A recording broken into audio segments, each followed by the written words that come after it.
എല്ലാവർക്കും എൻ്റെ സ്നേഹം നിറഞ്ഞ നമസ്കാരം. ഇന്ന് നമ്മൾ കാണാൻ പോകുന്നത് ചിത് ശക്തി വിലാസ് എന്നുള്ള ബുക്കിൻ്റെ 5-ാമത്തെ ചാപ്റ്ററാണ്. അപ്പം ഇത് നമ്മുടെ 95-ാമത്തെ വീഡിയോ ആണ്, 5-ാമത്തെ ചാപ്റ്ററുമാണ്. ഇതിൻ്റെ ഈ ചാപ്റ്ററിൻ്റെ ഹെഡിങ് എന്ന് പറയുന്നത് സാധന. അപ്പം ഇവിടെ സ്വാമി മുക്താനന്ദ സാധന എന്ന് ഉദ്ദേശിക്കുന്നത് ധ്യാനത്തിനെ കുറിച്ചാണ്. അപ്പം ധ്യാനത്തിനെ കുറിച്ചാണ് ഈ ചാപ്റ്റർ. ഇത് വലിയ ചാപ്റ്ററാണ്. ഞാൻ മൊത്തം ചാപ്റ്ററും വായിച്ചിട്ട് അതിനെ 25 പോയിന്റ്സ് ആയിട്ട് ചുരുക്കി എഴുതി വെച്ചിട്ടുണ്ട്. അപ്പം വേഗം തന്നെ ഈ 25 പോയിന്റ്സിനെയും നമ്മൾ നോക്കാം. പിന്നെ വേറൊരു കാര്യം, നമുക്ക് എല്ലാവർക്കും അറിയാം, ഈ മെഡിറ്റേഷൻ എന്ന് പറയുന്നത് അല്ലെങ്കിൽ ധ്യാനം ചെയ്യുന്നത് എത്ര നല്ലതാന്ന് എല്ലാവർക്കും മനസ്സിലായിട്ടുണ്ട്. എന്നാലും അവർ പറയുന്നത് സ്വാമി മുക്താനന്ദ എന്തോ പറയാനുണ്ട് എന്നുള്ളതാണ് നമ്മൾ ഇതിനകത്ത് നോക്കാൻ പോകുന്നത്. അപ്പം ഇങ്ങനെയാണ് തുടങ്ങുന്നത്. നിങ്ങൾക്ക് ഒരു ഗുരുവിൻ്റെ അനുഗ്രഹം കിട്ടുമ്പം നിങ്ങളുടെ സാധന തുടങ്ങും. അപ്പം ഈ മെഡിറ്റേഷൻ ഇതുവരെ ചെയ്തുകൊണ്ടിരിക്കുന്നവർക്കൊക്കെ ഒന്ന് ഉറപ്പാണ്, നമുക്കെല്ലാവർക്കും ഗുരുവിൻ്റെയോ ദൈവത്തിൻ്റെയോ ഏതോ ഒരു നമുക്കും മീതെ ഉള്ള ഒരു ശക്തിയുടെ അനുഗ്രഹം കിട്ടിയിട്ടുണ്ട്. അതുകൊണ്ട് തന്നെയാണ് നമ്മൾ ദിവസവും മെഡിറ്റേഷൻ ചെയ്യുന്നത്, ദിവസവും ഇങ്ങനത്തെ ചാനലുകൾ കാണുന്നത്, ഇങ്ങനത്തെ ബുക്കുകൾ വായിക്കുന്നത്. ഓക്കെ, സോ നമ്മൾ അതുമാത്രമല്ല, ഈ ജന്മത്തിൽ നമ്മൾ മെഡിറ്റേഷൻ ചെയ്യുന്നെങ്കിൽ ഇതിൻ്റെ തുടക്കം ഏതോ മുൻജന്മത്തിൽ നമ്മൾ ചെയ്ത സുഹൃതത്തിൻ്റെ അടിസ്ഥാനത്തിലായിരിക്കും. ഓക്കെ, അത് ഭക്തിമാർഗമായിരിക്കാം, ഏതെങ്കിലും ഒരു മാർഗത്തിൽ നമ്മൾ യാത്ര ചെയ്തിട്ടുണ്ട്, അല്ലെങ്കിൽ അവിടെ തുടക്കം കുറിച്ചിട്ടുണ്ട്. അങ്ങനെയാണ് അതിൻ്റെ തുടർച്ചയായിട്ടാണ് ഈ ജന്മത്തിൽ നമ്മൾ മെഡിറ്റേഷൻ തുടങ്ങി ചെയ്തുകൊണ്ടിരിക്കുന്നത്. അല്ല, ഇതുവരെ ചെയ്തിട്ടേ ഇല്ലെങ്കിലും കുഴപ്പമൊന്നുമില്ല, ഇപ്പം നമ്മൾ തുടങ്ങിക്കഴിഞ്ഞു. അത് തന്നെയാണല്ലോ വലിയ ഒരു കാര്യം. ഒരു നല്ല കാര്യത്തിന് തുടക്കം കുറിക്കുന്നു എന്നുള്ളതാണല്ലോ ഏറ്റവും വലിയ കാര്യം. അത് നമ്മൾ ഓൾറെഡി ചെയ്തു. അപ്പം ഇദ്ദേഹം സ്വാമി മുക്താനന്ദ എന്തൊക്കെ പറയാനുണ്ട്, എന്തുവാ പറയുന്നതെന്നുള്ളത് നമ്മൾ നോക്കാം. അപ്പം ഒരു ഗുരുവിൻ്റെയോ ദൈവത്തിൻ്റെയോ അനുഗ്രഹം കിട്ടുമ്പോഴാണ് നമുക്ക് നമ്മുടെ സാധന തുടങ്ങുന്നത്. അപ്പം ഈ സാധന ചെയ്തുകൊണ്ടിരിക്കുമ്പം ചിലർക്ക് പെട്ടെന്ന് ഒരുപാട് അനുഭവങ്ങൾ കിട്ടാം, ചിലർക്ക് ലേറ്റായിട്ട് കിട്ടാം, ചിലർക്ക് അനുഭവങ്ങളെ കിട്ടാതെയും ഇരിക്കാം. അതിനെക്കുറിച്ചൊന്നും നമ്മൾ ആശങ്കപ്പെടേണ്ട ആവശ്യമില്ല, ടെൻഷൻ ആവേണ്ട ആവശ്യമില്ല, ആൻസൈറ്റി വേണ്ട.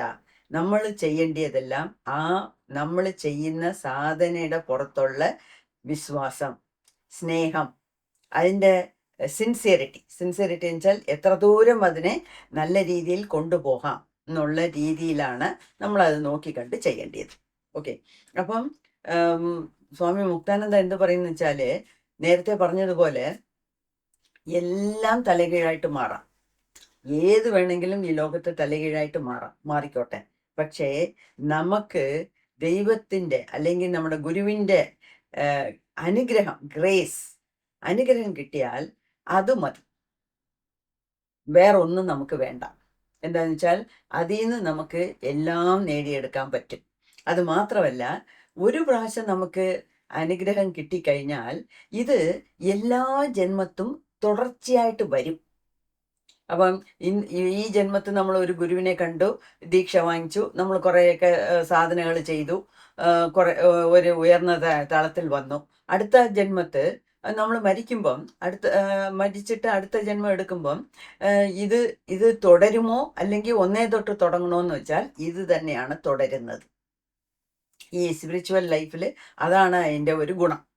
ഇപ്പം നമ്മൾ ഒരാൾ PhD ചെയ്യുന്നു, ഡോക്ടറേറ്റ് പട്ടം വാങ്ങിക്കുന്നു, വലിയ ഉയർന്ന പദവികളിൽ ഇരിക്കുന്നു. അദ്ദേഹം മരിച്ചതോടുകൂടി ഈ പഠിച്ചതെല്ലാം മറക്കും. അടുത്തത് ഒരു പുതിയ ജന്മം എടുക്കുമ്പം തിരിച്ചും ABCD അല്ലെങ്കിൽ AE പഠിച്ചേ പറ്റും, അതിൽ നിന്ന് തുടങ്ങണം. പക്ഷേ ഈ സ്പിരിച്വൽ സാധന അങ്ങനെയല്ല. ഇത് ഓരോ ജന്മവുമായിട്ട് തുടർന്ന് വരും. ഓക്കെ, അതാണ് ഇദ്ദേഹം പറയുന്നത്. അപ്പം നമ്മൾ വേറെ ഏതെങ്കിലും ഒരു കാരണവശത്താൽ ഇപ്പം ഒരാള് കുറേ നാള് ഒരു ഗുരുവിൻ്റെ അടിയിലിരുന്ന് സാധനയൊക്കെ ചെയ്യുന്നു, അയാൾ മരിക്കുന്നു. അയാൾ അടുത്ത ജന്മം എടുക്കുന്നത് ചിലപ്പം ഇന്ത്യയിലല്ലായിരിക്കും, ചിലപ്പം ലണ്ടനിലായിരിക്കും. എന്നുവെച്ചാൽ അവരുടെ അമ്മയും അച്ഛനും ജോലി നിമിത്തം അവിടെ പോയി ഇരുന്ന് കാണും, അല്ലെങ്കിൽ അവിടെ സെറ്റിലായി കാണും. അതുകൊണ്ട് അടുത്ത ജന്മം അയാൾക്ക് ലണ്ടനിലോ ഇംഗ്ലണ്ടിൽ വേറെ എവിടെയെങ്കിലുമോ സ്വിറ്റ്സർലാൻഡിലോ അല്ലെങ്കിൽ ജപ്പാനിലോ അമേരിക്കയിലോ എവിടെയെങ്കിലും ആവാം. പക്ഷേ ആ കറക്റ്റ് സമയം വരുമ്പം ആ വ്യക്തിയുടെ ഗുരു കഴിഞ്ഞ ജന്മം ഇന്ത്യയിലായിരുന്നെങ്കിൽ ഈ ജന്മം എങ്ങനെയെങ്കിലും ആ സമയം എത്തുമ്പം ഈ ഗുരുവിൻ്റെ അടുത്ത് എത്തിച്ചേർന്നിരിക്കും. ആ സമയം വരുമ്പം ഗുരു തന്നെത്താനെ നമ്മളെ വിളിച്ചോളും. അതാണ് അതിൻ്റെ ഒരു വളരെ പ്രാധാന്യപ്പെട്ട ഒരു കാര്യം. അപ്പോൾ ഈ സാധന ചെയ്യുന്നത് ഒരു ദിവസം നമ്മൾ ഇരുന്ന് അരമണിക്കൂർ നമ്മൾ മെഡിറ്റേഷൻ ചെയ്താലും, മെഡിറ്റേഷൻ ചെയ്യുന്നു എന്നല്ല പറയേണ്ടിയേ, അരമണിക്കൂർ നമ്മൾ മെഡിറ്റേഷന് വേണ്ടി ഇരുന്നാലും മതി. അതിൻ്റെ ഫലം വേറെയാണ്. അതിങ്ങനെ വീണ്ടും പിന്നെയും തുടർന്ന് വരും. ഓക്കെ, പിന്നെ ഇത് ചിലപ്പം ഈ മെഡിറ്റേഷൻ നമ്മൾ ചെയ്യുമ്പം ആദ്യം ചിലർക്കൊക്കെ ഒരുപാട് 6 മാസം 1 വർഷമൊക്കെ എപ്പം മെഡിറ്റേഷൻ ഇരിക്കുന്നു അപ്പോഴൊക്കെ ഉറക്കം വരും. അപ്പം മെഡിറ്റേഷനിൽ ചെയ്യുന്നത് ഉറങ്ങാൻ വേണ്ടിയല്ല നമ്മൾ മെഡിറ്റേഷൻ ചെയ്യുന്നേ, പക്ഷേ മെഡിറ്റേഷൻ ചെയ്യുമ്പം ചിലപ്പം ഉറക്കം വരും. അതൊക്കെ അത് കണ്ടുകൊണ്ട് നമ്മൾ മനപ്രയാസപ്പെടേണ്ട കാര്യമില്ല. അത് കണ്ടുകൊണ്ട് മെഡിറ്റേഷൻ ചെയ്യാതെ നിർത്തരുത്. എന്താണെന്ന് വെച്ചാൽ അതും മെഡിറ്റേഷൻ്റെ ഒരു ഭാഗമാണ്. ആദ്യം നമ്മൾ ഇരുന്ന് ഉറങ്ങി നമ്മളുടെ നെഗറ്റീവ് കർമ്മയിനെയൊക്കെ കഴിച്ച് പിന്നീട് നമുക്ക് നേരെ ചൊവ്വേ മെഡിറ്റേഷനിൽ അകത്തോട്ട് പോകാൻ പറ്റത്തുള്ളൂ. അതുകൊണ്ട് ഇടയിൽ ഉറങ്ങിപ്പോയാലോ അല്ലെങ്കിൽ തലവേദന എടുത്താലോ അല്ലെങ്കിൽ ദേഹം നൊമ്പലം വന്നാലോ അതൊന്നും നമ്മൾ കാര്യമാക്കണ്ട. നിങ്ങൾ കണ്ണടച്ച് എപ്പോഴും ഒരേ സ്ഥലത്തിരുന്ന് ഒക്കുന്നെങ്കിൽ ഒരേ സമയത്ത് ഇരുന്ന് മെഡിറ്റേഷൻ ചെയ്യുക.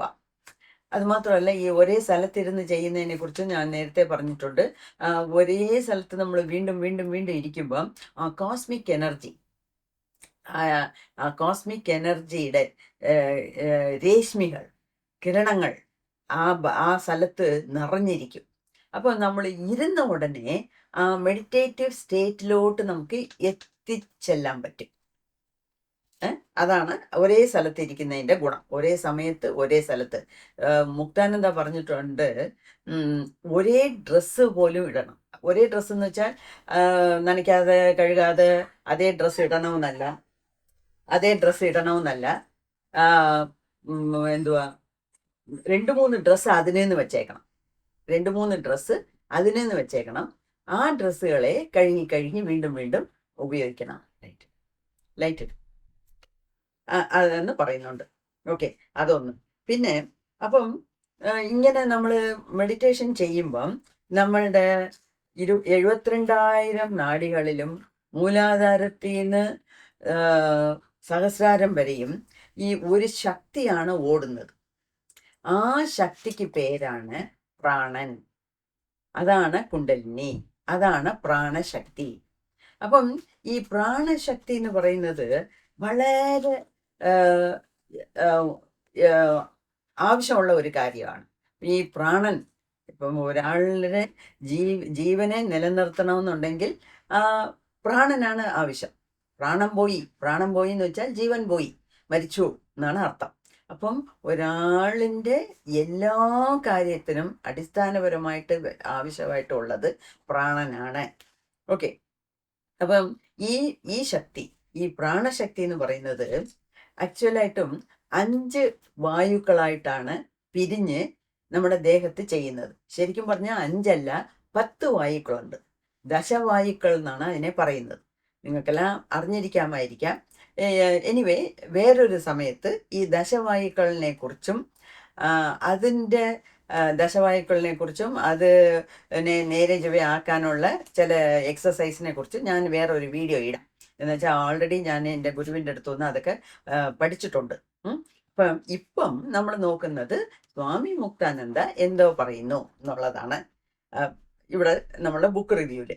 അപ്പം ഇദ്ദേഹം പറയുന്ന പോലെ ഈ പ്രാണശക്തി, ഈ പ്രാണൻ എന്ന് പറയുന്നത് ഇത് നമ്മളുടെ മൂലാധാരത്തിൽ നിന്ന് സുഷുമ്നാ നാഡി വഴി സഹസ്രാരം വരെ മേളിലും താഴെയും പോന്നു. അതുമാത്രമല്ല, നമ്മളുടെ ദേഹത്ത്, നമ്മളുടെ ഹാർട്ടിൽ നിറഞ്ഞിരിക്കുന്നു. നമ്മളുടെ ദേഹം മുഴുക്ക നിറഞ്ഞിരുന്ന് ദേഹത്തിനെ നേരെ ചൊവ്വേ എല്ലാ കാര്യങ്ങളും ചെയ്യാൻ വഴി നടത്തുന്നത് ഈ പ്രാണനാണ്. അതുമാത്രമല്ല, ഈ പ്രാണൻ തന്നെ 5 വായുവായിട്ട് പിരിയുന്നു. അതില് ഒന്ന് പ്രാണൻ, മെയിൻ ഒന്ന് പ്രാണൻ. രണ്ടാമതെന്ന് പറയുന്ന അപാനൻ. ഈ അപാനൻ എന്ന് പറയുന്നത് താഴോട്ട് തള്ളുന്നതാണ്. നമ്മൾ സാധനകളൊക്കെ ചെയ്യുമ്പോൾ, ക്രിയായോഗയൊക്കെ ചെയ്യുമ്പം നമ്മൾ എന്ത് ചെയ്യും? ഈ പ്രാണശക്തിയാണ് മൂലാധാരത്തിൽ നിന്ന് സഹസ്രാരം വരെ കയറ്റുന്നത്. ഇങ്ങനെ ഈ കയറ്റി ഇറക്കി 10-12 വർഷം ഇങ്ങനെ റെഗുലറായിട്ട് ചെയ്യുമ്പോഴാണ് നമ്മളുടെ കുണ്ടലിനി ശക്തി ആക്ടിവേറ്റ് ആവുന്നത്. ഓക്കെ, അതൊരു കാര്യം. അപ്പം അത് സാധാരണമായിട്ട് ദേഹം മുഴുക്ക പരവിയിരുന്നാലും ഒരു സാധകനെ സംബന്ധിച്ചവരെ ആ എനർജിയെ, താഴെയുള്ള എനർജിയെ മേളിലോട്ട് കൊണ്ടുവരുന്നതാണ് അവൻ്റെ സാധന. ഓക്കെ, അതൊന്ന്. അപ്പം അടുത്തത് ഈ അപാനൻ എന്ന് പറയുന്ന വായു താഴോട്ട് തള്ളും എന്ന് വെച്ചാൽ ഈ മൂത്രമല വിസർജനത്തിന് നമ്മളെ സഹായിക്കുന്നതൊക്കെയാണ് ഈ അപാനൻ എന്നുള്ളത്. അപാന വായു. അടുത്ത സമാനൻ എന്ന് പറയുന്നത് സമമായിട്ട് എല്ലാ ഭാഗത്തിലും ഈ സ്ഥലത്ത് കൂടിയിരിക്കുന്നു, ഈ സ്ഥലത്ത് കുറഞ്ഞിരിക്കുന്നു എന്നൊന്നുമില്ല. ദേഹം മുഴുക്ക പരവിയിരുന്ന് എല്ലാ ദേഹത്തിൻ്റെ എല്ലാ പാർട്സും നല്ലപോലെ ജോലി ചെയ്യാൻ സഹായിക്കുന്നതാണ് സമാനൻ. പിന്നെ വ്യാനനും അങ്ങനെയാണ്. ഇതിനെക്കുറിച്ചൊക്കെ ഒരുപാട് വീഡിയോസ് ഉണ്ട്. ഇതിനെക്കുറിച്ചൊക്കെ വേണമെങ്കിൽ നമുക്കും ഇനി ഒരു ഡീറ്റെയിൽഡ് ആയിട്ടുള്ള ഒരു പഠനം നടത്താം. അതിനുള്ള കാര്യങ്ങളൊക്കെ ഞാൻ മനസ്സിലാക്കി വെച്ചിട്ടുണ്ട്. പക്ഷെ ഇപ്പം അതിൻ്റെ ഡീവിയേഷൻ നമുക്കിപ്പം വേണ്ട. ബുക്കിൽ എന്ത് പറഞ്ഞിരിക്കുന്നത് അത് മാത്രമാണ് ഞാൻ പോയിന്റ്സ് ആയിട്ട് പറയുന്നത്. അപ്പം വ്യാനനും ഈ 72,000 നാഡികളിലും നീണ്ട് നിറഞ്ഞ് കിടപ്പുണ്ട്. അതേപോലെ പിന്നെ ഉദാനൻ. അപ്പം ഉദാനൻ എന്ന് പറയുന്നത് ഈ ഒരു സാധകനെ സംബന്ധിച്ചവരെ ഈ ഉദാനൻ വായു വളരെ ഇമ്പോർട്ടൻ്റ് ആണ്, വളരെ മുഖ്യം ഉള്ളതാണ്. എന്തുകൊണ്ട് മുഖ്യം എന്ന് പറഞ്ഞാൽ ഇതാണ് നമ്മുടെ പ്രാണശക്തിയെ ഉദാനൻ എന്ന് വെച്ചാൽ മേളിൽ എണിക്കുക, പറക്കുക എന്നുള്ളതാണ്. അപ്പം ഉദാന വായു എന്ന് പറയുന്നത് നമ്മുടെ പ്രാണശക്തിയെ താഴേന്ന് മേളിലോട്ട് കയറ്റാൻ ഉപയോഗിക്കുന്നതാണ് ഈ ഉദാനൻ എന്ന് പറയുന്ന വായുവിൻ്റെ ഉദാനൻ എന്ന് പറയുന്ന വായു. അപ്പോൾ ഒരു യോഗ രീതിയിൽ, അതായത് ഒരു യോഗിയോ അല്ലെങ്കിൽ യോഗിനിയോ ഒരുപാട് ഉപയോഗിക്കുന്നത് ഈ ഉദാനൻ എന്നുള്ള വായുവാണ് ഈ സാധന ചെയ്യുമ്പോൾ. അപ്പം ഈ ഉദാനൻ വായു കൊണ്ടാണ് ഇപ്പം ഈ സെക്ഷുവൽ ഫ്ലൂയിഡ് ഉണ്ടല്ലോ, ഈ ബിന്ദു അല്ലെങ്കിൽ സെമൻ എന്നുള്ളത്, അതിനെ അനാവശ്യമായിട്ട് വേസ്റ്റാക്കി കളയാതെ അതിനെ കട്ടിയാക്കി, അതിനെ ചേർത്ത് വെച്ച് കട്ടിയാക്കി അതിനെ മേളിലോട്ട് എണീപ്പിക്കുന്നതാണ് ഈ സാധനയുടെ ഒരു ഭാഗം.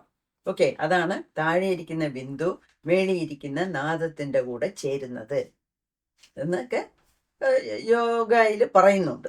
ഓക്കെ, അതുമാത്രമല്ല ഈ പ്രാണശക്തി എന്ന് പറയുന്നത്, പ്രാണശക്തിയാണ് നമ്മളെ എല്ലാ കാര്യങ്ങളും ചെയ്യാൻ വെക്കുന്നത്.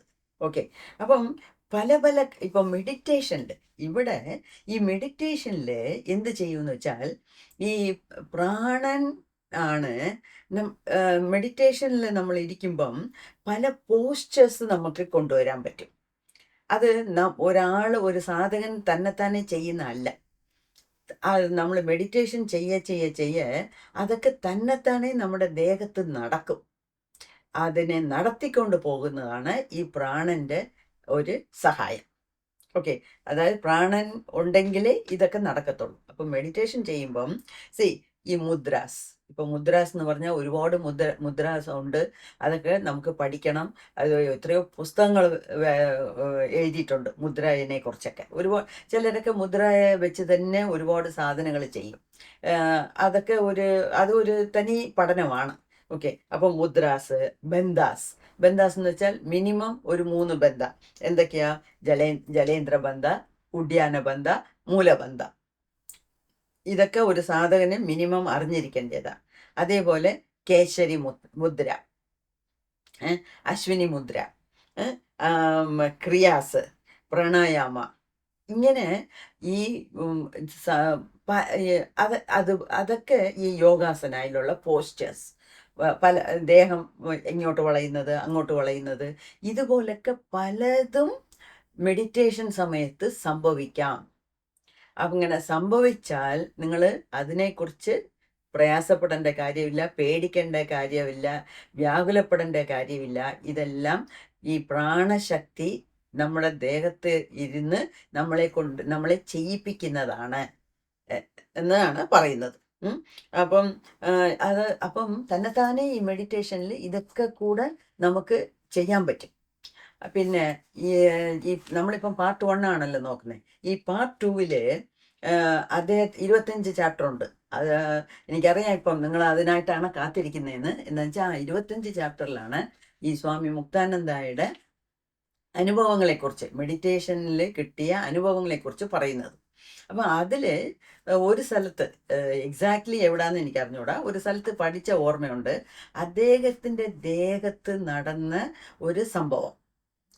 അപ്പം അദ്ദേഹം പറഞ്ഞ് അതിൽ എഴുതിയിട്ടുണ്ട്, എൻ്റെ ബുക്ക് ഒരുപാട് സഹോദരികൾ വായിക്കുന്നതാണ്. അപ്പം ഇത് എത്ര ദൂരം എനിക്ക് എഴുതാമെന്ന് എനിക്ക് അറിഞ്ഞൂടാ. എന്നാലും എനിക്ക് എഴുതാൻ തന്നെ ഒരു ലജ്ജയുണ്ട്. എന്നാലും ഞാൻ എഴുതുന്നുണ്ട്. എന്നുവെച്ചാൽ എൻ്റെ അനുഭവങ്ങളെല്ലാം ഞാൻ കുറിച്ച് ഇടുമ്പം അതും കൂടെ അതിൻ്റെ കൂടെ ഒപ്പം എഴുതുവാണ് എന്ന് പറഞ്ഞ് ഒരു കാര്യം പറഞ്ഞിട്ടുണ്ട്. അത് എനിക്ക് നല്ല ഓർമ്മയുണ്ട്. അത് ആ സമയം വരുമ്പോൾ അതിനെക്കുറിച്ച് ഞാൻ പറയാം. അത് എന്തിനാന്ന് വെച്ചാൽ പല പല പോസ്റ്റേഴ്സ് എന്ന് വെച്ചാൽ ഇങ്ങനെ നിൽക്കുന്നത്, അങ്ങനെ നിൽക്കുന്നത്, മുന്നോട്ട് ചിലപ്പോൾ മെഡിറ്റേഷൻ ചെയ്യുമ്പോഴേ തല ഇങ്ങനെ തൂങ്ങിപ്പോകും, ഇങ്ങനെ കിടക്കും, കുറേ നേരം നമ്മളെ അറിയാണ്ട് ഇങ്ങനെ കിടക്കും. അങ്ങനെയൊക്കെ എനിക്ക് സംഭവിച്ചിട്ടുണ്ട്. ഉറങ്ങുന്നത് മാത്രമല്ല, തല ഇങ്ങനെ കുറേ നേരം കിടക്കും. അപ്പം അത് അങ്ങനെയൊക്കെ വരുന്നത് പോലും മെഡിറ്റേഷനിൽ ഈ പ്രാണശക്തി കൊണ്ടാണ് വരുന്നത്. അപ്പം ഇതിനൊന്നും നിങ്ങൾ മനപ്രയാസപ്പെടണ്ട. അത് പാട്ടിന് നടന്നോളും, നടക്കേണ്ടതെല്ലാം നടന്നോളും. പക്ഷേ ഈ മെഡിറ്റേഷനിൽ ഇരുന്ന് കൊടുക്കേണ്ടത് മാത്രമാണ് നമ്മുടെ ജോലി. അത് നമ്മൾ വിടാതെ ചെയ്യണം എന്നാണ് സ്വാമി മുക്താനന്ദായി നമ്മളടുത്ത് പറയുന്നത്.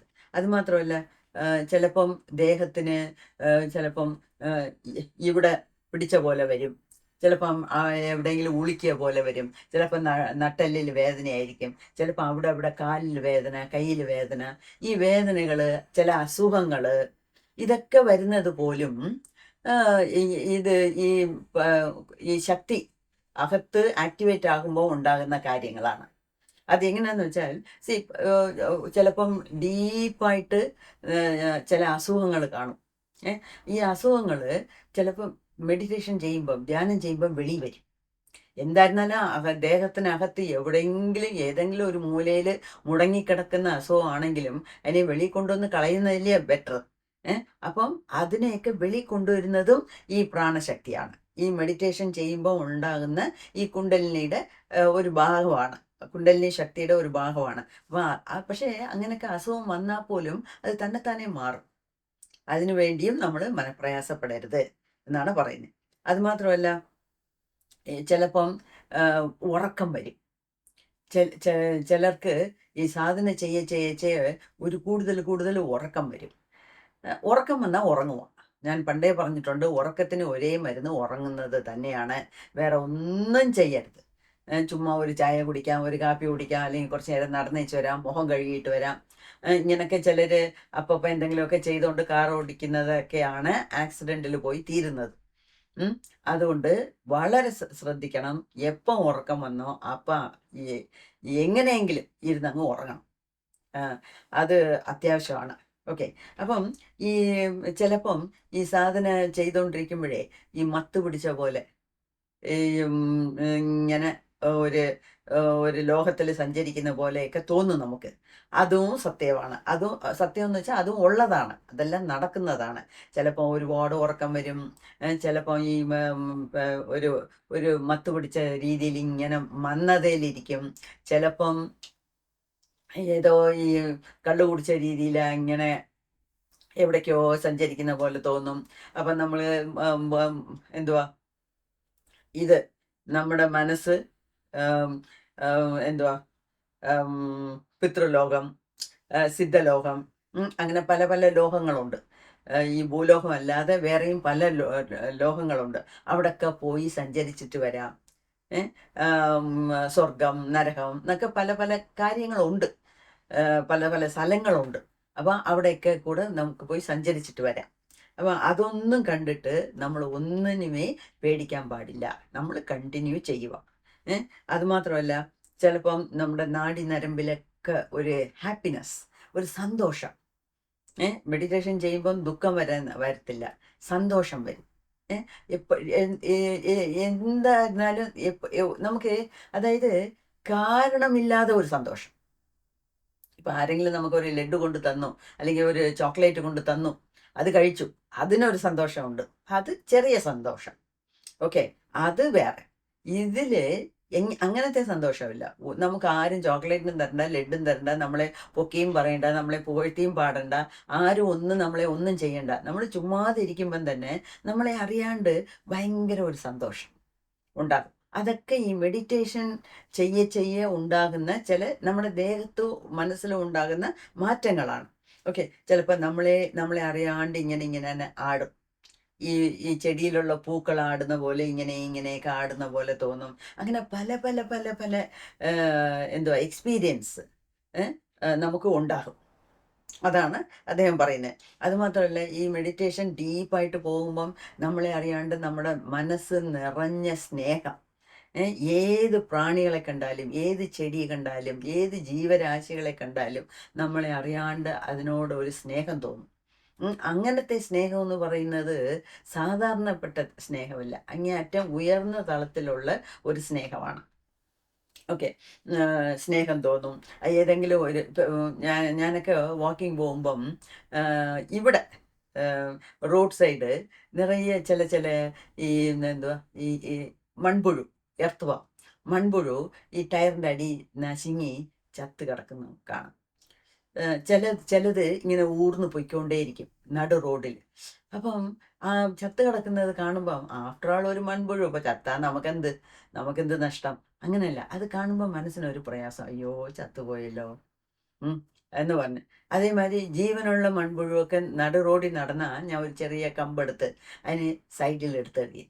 എന്ന് വെച്ചാൽ അതിനകത്തും ഉള്ളത് എൻ്റെ ഉള്ളിലുള്ള ജീവാത്മാ ആണ്. അപ്പം അത് മരിച്ചു പോകരുത്, അത് ജീവിക്കട്ടെ. അങ്ങനെ അതിൻ്റെ പേരാണ് കമ്പാഷൻ. അത് സ്നേഹമല്ല, അത് കമ്പാഷൻ. കമ്പാഷൻ എന്ന് വെച്ചാൽ അയ്യോ മരിച്ചു പോകല്ലേ, അത് നന്നായിട്ടിരിക്കട്ടെ, എല്ലാവരും നന്നായി ജീവിക്കട്ടെ എന്നുള്ള ഒരു തോന്നൽ. ഓക്കെ, അതെല്ലാം നമ്മളെ അറിയാണ്ട് നമ്മളുടെ മനസ്സിൽ പ്രവാഹമായിട്ടങ്ങ് തുടർന്ന് വന്നുകൊണ്ടിരിക്കും ഈ മെഡിറ്റേഷൻ ചെയ്യുന്നതുകൊണ്ട്. പിന്നെ ചിലപ്പം മെഡിറ്റേഷൻ ചെയ്യുമ്പം വളരെ സ്ട്രോങ് ആയിട്ട് ഫീൽ ചെയ്യും, ചിലപ്പം വളരെ വീക്കായിട്ട് ഫീൽ ചെയ്യും. പക്ഷേ ഇതിലൊന്നിലും നമ്മൾ വീണു പോരുത്. ചില ദിവസങ്ങളിൽ നമുക്കേ അതറിയാം, നമ്മളുടെ എൻ്റെ എക്സ്പീരിയൻസിലുണ്ട്. ചില ദിവസം മെഡിറ്റേഷൻ നന്നായിട്ട് നടക്കും, ഇരുന്ന് കൊടുത്താൽ മതി, നന്നായിട്ട് നടക്കും. ചില ദിവസം എന്തൊക്കെയോ എത്ര ശ്വാസത്തിനെ നിരീക്ഷിക്കാൻ നോക്കിയാലും നമ്മൾ മനസ്സ് എവിടെയോ ചാടി ചാടി ചാടി ചാടി പോകും. അതിനൊക്കെ പല കാരണങ്ങളുണ്ട്. ഓക്കെ, അപ്പം എല്ലാ രീതിയിലും ഈ മെഡിറ്റേഷൻ ചെയ്യുമ്പം നമുക്ക് അനുഭവങ്ങൾ ഉണ്ടാകാം. ഓക്കെ, അതാണ് സ്വാമി മുക്താനന്ദ പറഞ്ഞു വരുന്നത്. അതുമാത്രമല്ല, അദ്ദേഹം പറയുന്നത് നിങ്ങൾക്ക് ഏതിൻ്റെ പുറത്ത് മനസ്സിനെ ലയിപ്പിക്കാൻ ഒക്കുവോ അതിൻ്റെ പുറത്ത് ലയിച്ചിരുന്ന് ധ്യാനം ചെയ്യണം. ഇപ്പം ചിലപ്പോൾ നിങ്ങളുടെ ഇഷ്ടദൈവത്തിൻ്റെ പുറത്തായിരിക്കാം. ചിലർ ശിവനെ വിചാരിച്ച് ധ്യാനം ചെയ്യും, ചിലർ ദേവി ഇപ്പം ദേവി ഉപാസകരുണ്ട്, ഉം, ശ്രീവിദ്യ ഉപാസികകളുണ്ട്. അപ്പം അവരൊക്കെ ദേവിയെ വിചാരിച്ചായിരിക്കും ഉം, ഉം, ഉം, ധ്യാനം ചെയ്യുന്നത്. അതുമാത്രമല്ല പൂജകൾ ചെയ്യുന്നത്, അല്ലെങ്കിൽ ഗുരുവിനെ കുറിച്ചായിരിക്കാം, അല്ലെങ്കിൽ ഗുരുവിൻ്റെ ആ, പാദ പാതാരബിന്ദങ്ങളിലായിരിക്കാം നമ്മളെ മനസ്സ് ലയിക്കുന്നത്. സോ ദൈവമോ ഗുരുവോ ഏതെങ്കിലും ഒന്ന് XYZ, ഏത് അത്, ഏത് ഏതിൻ്റെ പുറത്ത് നമ്മളുടെ മനസ്സ് കുറേ നേരം ലയിച്ചിരിക്കാൻ പറ്റുന്നോ അതിൻ്റെ പുറത്ത് വേണം നമ്മൾ മെഡിറ്റേഷൻ, ധ്യാനം തുടരാൻ എന്നാണ് അദ്ദേഹം പറയുന്നത്. ചിലപ്പം പണ്ടൊക്കെ ഇപ്പോഴാണ് ഈ ആനാപാനസതിയാണ് ഒരു കുറച്ച് നാളുകളായിട്ടാണ് ഈ ആനാപാനസതി വളരെ കോമൺ ആയിട്ട് വരുന്നത്. അതായത് ഈ ശ്വാസത്തിനെ നിരീക്ഷിക്കുന്നത്. അല്ലാതെയും എത്രയോ വഴികളുണ്ട്, ഇല്ലയോ? ശിവസൂത്രം നോക്കിയാലേ അതിനകത്ത് 108 വഴികളിലാണ് പറഞ്ഞിരിക്കുന്നത്. ഇത് ഈ ധ്യാനം ചെയ്യാനും ദൈവത്തിനെ പോയി ചേരാനുമുള്ള വഴികൾ. അതൊക്കെ നിങ്ങൾക്ക് അറിയാമായിരിക്കാം. എന്ന് വെച്ചാൽ ഓൾറെഡി 1-2 ചോദ്യങ്ങൾ അതിനെക്കുറിച്ച് എൻ്റെ കമൻസിൽ വന്നിട്ടുണ്ട്. അത് അപ്പം നിങ്ങൾക്കും എല്ലാം അറിയാമെന്നുള്ളതാണ് എൻ്റെയും ധാരണ. അറിയാൻ വയ്യാത്തവർ ഇതൊക്കെ കേട്ട് കേട്ട് കുറച്ചും കൂടെ കണ്ടുപിടിച്ച് വായിക്കുന്നതും നല്ലതാണ്. അത് അപ്പം അതുപോലെ എന്തുവാ സ്വാമി മുക്താനന്ദ പറയുന്നേ, ആ ഇപ്പം പല പല രീതിയിലുള്ള ധ്യാനങ്ങളുണ്ട്. അത് ചിലപ്പം നിങ്ങളുടെ ഗുരു നിങ്ങൾക്കൊരു ഒരു മന്ത്രം പറഞ്ഞു തന്നു കാണും. ഒരെഴുത്ത് മന്ത്രമുണ്ട്, ഇം. അത് ഒരെഴുത്ത് മന്ത്രമാണ്, ഒരേ ഒരു എഴുത്തേ ഉള്ളൂ. ലം, വം, യം, റം, ഈ ചക്രാസിനുള്ള മന്ത്രങ്ങൾ എല്ലാം 2 എഴുത്ത് മന്ത്രം. ഓം, ആവും. ഇതുപോലെ നമശിവായ 5 എഴുത്ത് മന്ത്രം. ഇപ്പം ഇതുപോലെ നിങ്ങളുടെ ഗുരു ഏതെങ്കിലും നിങ്ങൾക്ക് ഒരു മന്ത്രം എടുത്തു തന്നിട്ടുണ്ടെങ്കിൽ, ചൊല്ലി തന്നിട്ടുണ്ടെങ്കിൽ, ആ മന്ത്രത്തിനെ തന്നെ നിങ്ങൾ ധ്യാനിക്കുക. അപ്പം ഏതില് മനസ്സ് ലയിക്കുന്നോ അതില് നിങ്ങളിരുന്ന് ധ്യാനിക്കുക. അപ്പം റെഗുലറായിട്ട് ഇങ്ങനെ നാമജപം ചെയ്യാം, എന്ത് വേണമെങ്കിലും ചെയ്യാം. അപ്പം അത് ധ്യാനത്തിലൂടെ നമ്മൾ ചെയ്യുമ്പം നമുക്ക് മനസ്സിലാകാത്ത പല കാര്യങ്ങൾ തന്നെത്താനെ മനസ്സിലാക്കാൻ പറ്റും. കാണാൻ പറ്റാത്ത പല കാഴ്ചകൾ നമുക്ക് കാണാൻ പറ്റും. നമുക്ക് കിട്ടാത്ത പല കാര്യങ്ങൾ നമുക്ക് കിട്ടും. അതുകൊണ്ട് തന്നെ ഒരു സ്ഥലത്ത് തന്നെ ഇരുന്ന് ധ്യാനിക്കുക എന്നാണ് അദ്ദേഹം പറയുന്നത്. Sit in solitude. Sit in solitude എന്ന് വെച്ചാൽ ഒറ്റയ്ക്ക് ഇരുന്നുകൊണ്ട്, നിങ്ങൾക്ക് നാമജപമാണെങ്കിൽ ആ പേരിനെ തന്നെ പറയുക. പക്ഷേ ഏത് ചെയ്താലും നല്ല ഒരു മനസ്സോടുകൂടി, പ്യുവർ മൈൻഡ്, നല്ല ഒരു മനസ്സോടുകൂടി പറഞ്ഞാൽ എല്ലാം നമുക്ക് സിദ്ധിക്കും എന്നാണ് പറയുന്നത്. അതുമാത്രമല്ല, മെഡിറ്റേഷൻ ചെയ്യുന്നതുകൊണ്ട് നമ്മളുടെ ഈ നമ്മുടെ മനസ്സിനെ കുറിച്ച് നമുക്ക് നേരത്തെ അറിയാം. നമ്മളെ മനസ്സിനെ കുറിച്ച് നേരത്തെ പഠിച്ചിട്ടുമുണ്ട്. എന്തുവാ, ഇഞ്ചിച്ചാറ് കുടിച്ച കുരങ്ങിൻ്റെ കൂട്ടോ, അല്ലെങ്കിൽ ലഹരി പദാർത്ഥങ്ങൾ കഴിച്ച് നടക്കുന്ന ഒരു കുരങ്ങിൻ്റെ കൂട്ടോ ആണ് നമ്മുടെ മനസ്സ് ചാടി ചാടി ചാടി ചാടി പോകുന്നത്. അതുമാത്രമല്ല, നമുക്ക് ഇപ്പം മെഡിറ്റേഷനിൽ ഇരിക്കുന്നവർക്ക് നല്ലപോലെ മനസ്സിലാക്കി കാണും, മെഡിറ്റേഷൻ ചെയ്യുന്ന കൊണ്ടോ ഏത് ചെയ്താലും നമുക്ക് മനസ്സ് ഇങ്ങനെ കുറേ വർഷങ്ങൾ ചാടി ചാടി ചാടി അതിൻ്റെ ജോലിയെ തന്നെ അത് ചെയ്തുകൊണ്ടിരിക്കും. അപ്പം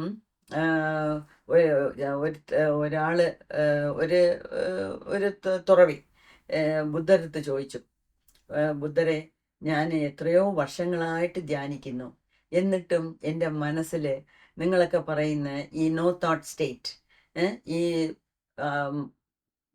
എന്തുവാ തോട്ട്സ്, വിചാരങ്ങൾ വരാത്ത ഒരു സ്ഥിതിക്ക് എനിക്ക് എത്താൻ പറ്റുന്നേ ഇല്ലല്ലോ. അപ്പം ഞാൻ ചെയ്യുന്ന ധ്യാനം തെറ്റാണോ? എനിക്ക് അതിന് ഒരു പോംവഴി പറഞ്ഞു തരൂ ഒന്ന് ബുദ്ധരടുത്ത് ചോദിച്ചപ്പം ബുദ്ധർ പറഞ്ഞു, നിനക്ക് നിന്റെ മനസ്സിനെ അടക്കാൻ പറ്റുന്നില്ല എന്നുള്ളത് മനസ്സിലായല്ലോ, അത് തന്നെയാണ് നിനക്ക് മുക്തി കിട്ടിയെന്ന് വെച്ചോ. അത് തന്നെയാണ് നിന്റെ മുക്തി. എന്നു വെച്ചാൽ അത്രയ്ക്ക് വലിയ ഒരു സത്യമാണത്. നമ്മൾ എത്ര എത്ര എത്ര ശ്രമിച്ചാലും അതിൻ്റെ ജോലിയെ ചെയ്തുകൊണ്ട് തന്നെ ഇരിക്കും. അപ്പം അതേ സമയത്ത് ഈ മെഡിറ്റേഷൻ എന്ന് പറയുന്നത് എന്തുവാ, ആ നോ തോട്ട് സ്റ്റേറ്റിനെ കൊണ്ടുവരണം. അപ്പം ഒരു വിചാരം പോലും വരാത്ത ഒരു സ്റ്റേറ്റാണ് നമുക്ക് മുക്തി കിട്ടുന്ന ഒരു സ്റ്റേറ്റ്. അപ്പം അതൊക്കെ കൊണ്ടുവരണമെന്ന് പറയുമ്പോൾ അതിൻ്റെതായ സമയങ്ങളെടുക്കും, അതിൻ്റെതായ പ്രാക്ടീസുകൾ നമ്മൾ ചെയ്തേ പറ്റും.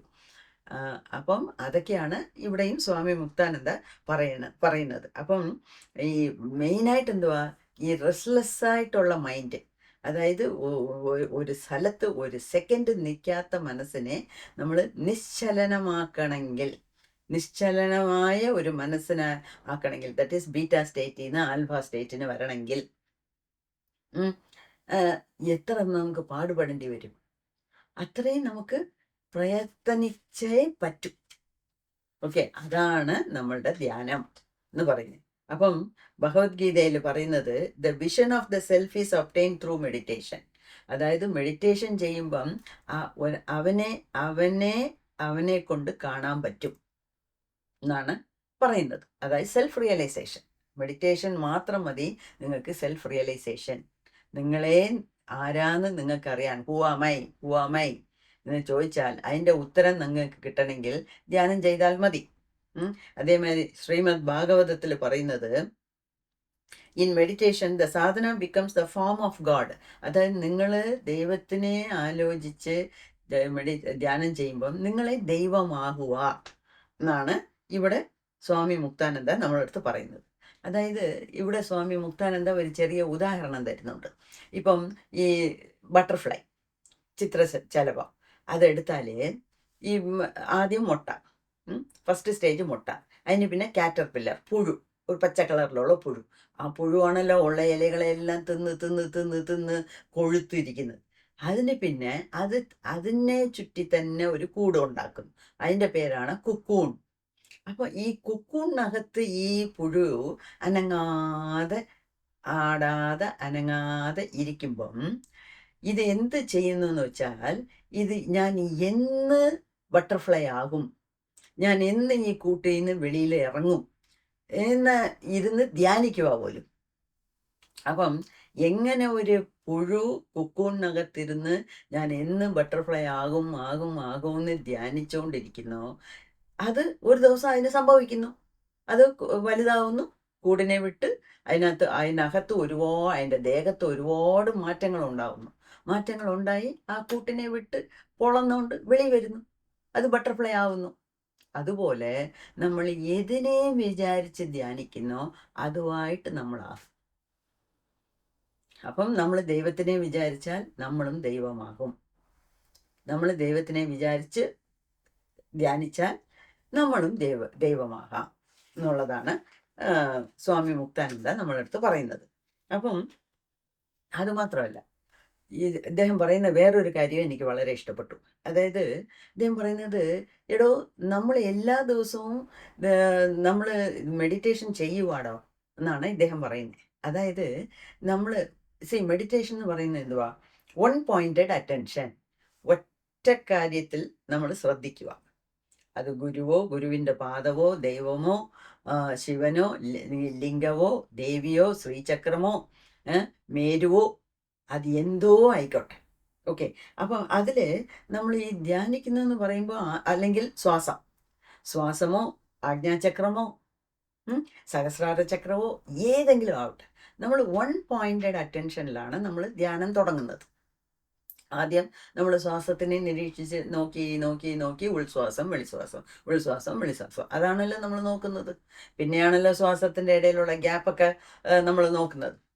അപ്പം ഏതെങ്കിലും ഒന്നിനെ നമ്മൾ ഇങ്ങനെ ആദ്യം നോക്കി തുടങ്ങും, ഇല്ലയോ? അപ്പം ഈ വൺ പോയിന്റഡ് അറ്റൻഷൻ എന്ന് പറയുന്നതാണ് നമുക്ക്, അതിനാണ് ധ്യാനം എന്ന് പറയുന്നത്.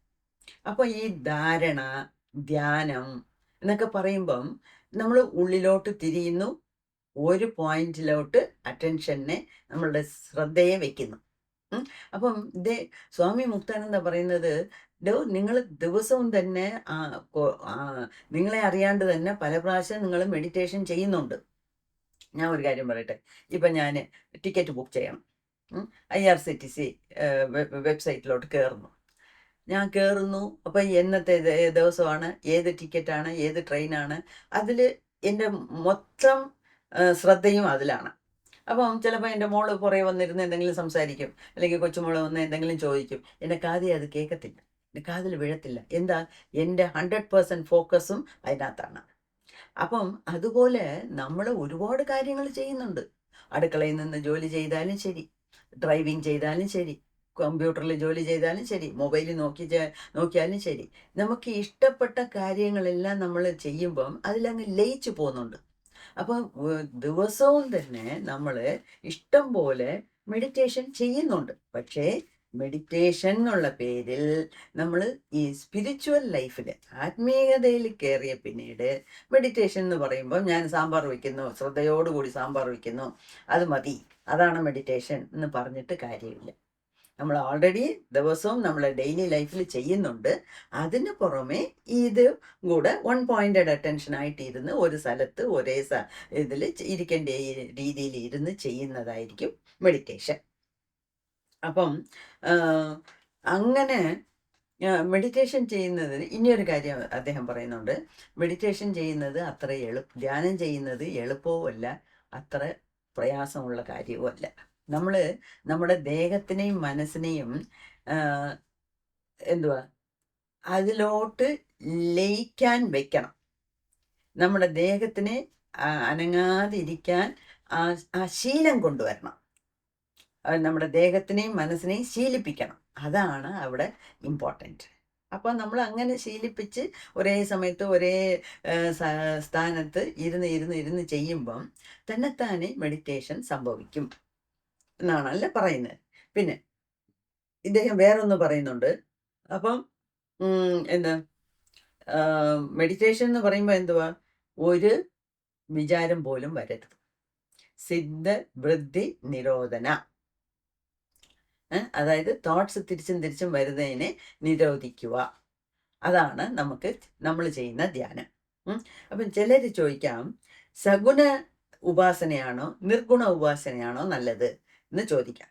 രണ്ടുമേ ഓക്കെയാണ്. സഗുണം എന്ന് പറഞ്ഞാൽ എന്തുവാ?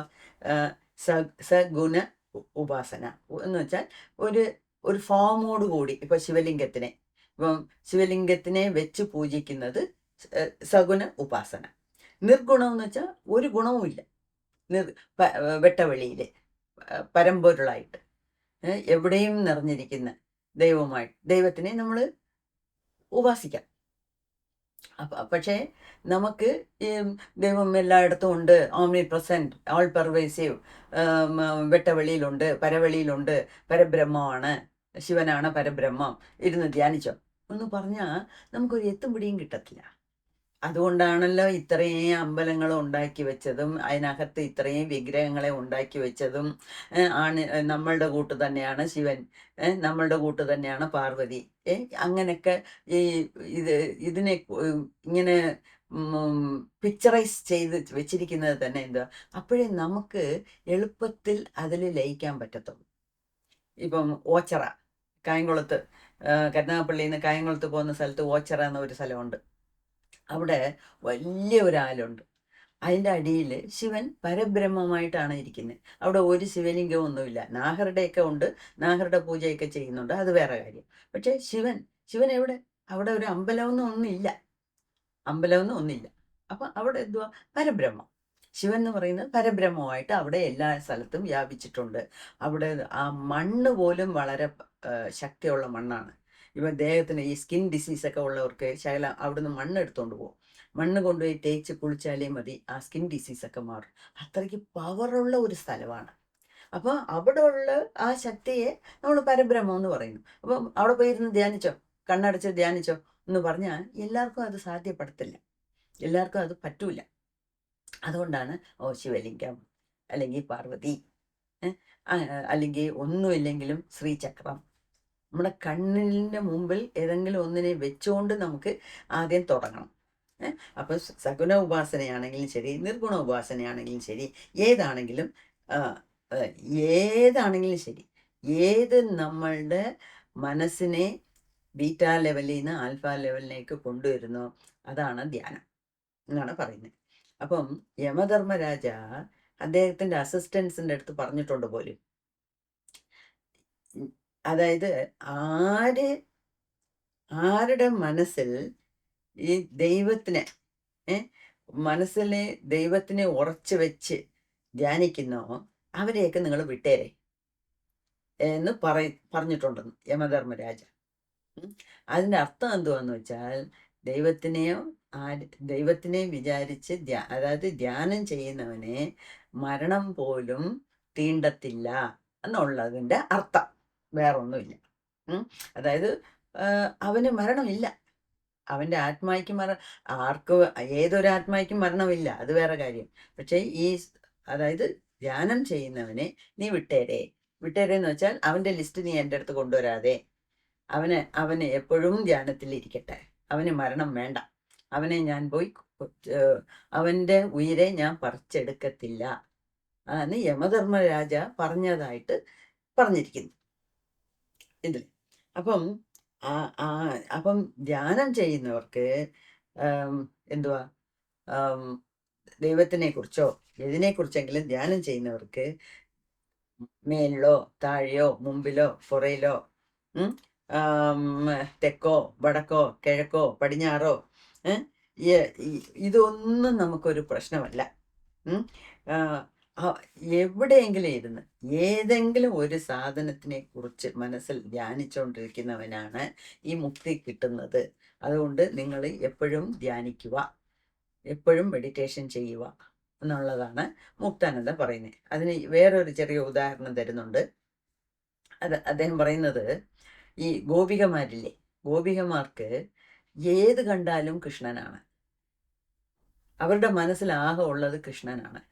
അപ്പം യമുന നദിയും കൃഷ്ണനാണ്, അവിടുത്തെ അമ്പും വില്ലും എയ്ത് കളിക്കുന്ന പിള്ളേരും കൃഷ്ണനാണ്, അവിടുത്തെ കാടും മലയും വെള്ളവും കാറ്റും കൃഷ്ണനാണ്, എല്ലാമേ കൃഷ്ണനാണ്. അവരുടെ ഭർത്താക്കളെല്ലാവരെയും കൃഷ്ണനായിട്ടാണ് കാണുന്നത്, അവരുടെ മക്കളെയും കൃഷ്ണനായിട്ടാണ് കാണുന്നത്, അവരുള്ള പശുക്കളെയും അവര് ഗോപികമാർ അവരെയും സ്വയം കൃഷ്ണനായിട്ടാണ് വിചാരിച്ച് ധ്യാനിക്കുന്നത്. അപ്പം എല്ലാ ആക്ടിവിറ്റീസിലും അവര് കാണുന്നത് ഒന്നിനെയാണ്, അതാണ് കൃഷ്ണൻ.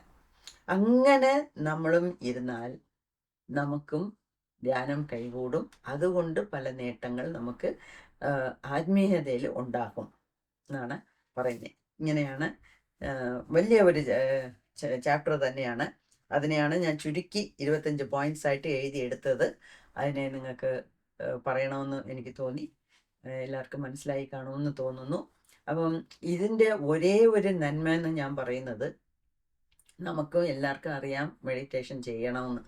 പക്ഷേ ഇടയ്ക്കിടയ്ക്ക് ഇങ്ങനെയൊക്കെ ചില വീഡിയോസ് കേൾക്കുമ്പം കാണുമ്പം ബുക്ക് വായിക്കുമ്പം അതിൻ്റെ തീവ്രതയെ നമുക്ക് വിടാതെ ചെയ്യാൻ പറ്റും, അതിൻ്റെ തീവ്രത കുറഞ്ഞു പോകാതെ നോക്കാൻ പറ്റും.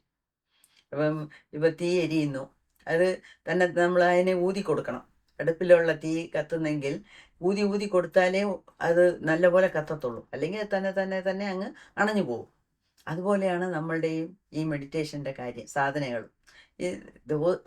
നമുക്കറിയാം എല്ലാ ദിവസവും ചെയ്യുന്നുണ്ട്, എന്നാലും ഇടയ്ക്കിടയ്ക്ക് ഇങ്ങനെയൊക്കെ കേൾക്കുമ്പം കുറച്ചും കൂടെ ഒരു ഒരു ഒരു പ്രോത്സാഹനം നമുക്ക് കിട്ടുന്നുണ്ട്. ഓക്കെ, ആ രീതിയിൽ എനിക്ക് സ്വാമി മുക്താനന്ദയോട് പറയേണ്ടത് വളരെ നന്ദി എന്നുള്ള ഒറ്റ വാക്കാണ്. നമുക്ക് ഇതിനെ തുടർന്ന് നമുക്ക് നോക്കാം. നന്ദി. നിങ്ങൾക്കും ഇതെല്ലാം ക്ഷമയോടുകൂടി കേൾക്കുന്നവർക്കും അപ്പം ധ്യാനം ചെയ്യണമെന്ന് മനസ്സിൽ ഒരു ഉറപ്പായിട്ട് വിശ്വസിക്കുന്നവർക്കും എല്ലാവർക്കും എൻ്റെ സ്നേഹം നിറഞ്ഞ നന്ദി, നമസ്കാരം.